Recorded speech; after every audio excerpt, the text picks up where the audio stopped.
мұсылмандардың арасына бөлек сот жасайды екен. Сонда мұсылман адамдардың өздері, я Раббым, ана отты көріп тұрған кезде, Раббым, пәленше менен мынандай нәрсені айтып қойды деп келіп тұрады дейді.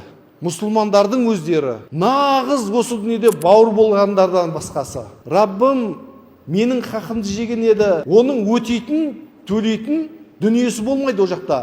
Сонда сауаптарын бере бастайды дейді. Кейбір адамдарда сауаптары таусылған кезде беретін еш нәрсесі болмағандықтан ана кісілер күнәларын беріп кетеді екен. Рамазан мен үшін, оның сауабын мен берем дейді. Бүкіл сіздің сауабыңыздың бәрін алып кетсе де адамдар, сол Рамазан айының сауабына келген кезде Аллах тағала тиіспе оған дейді екен.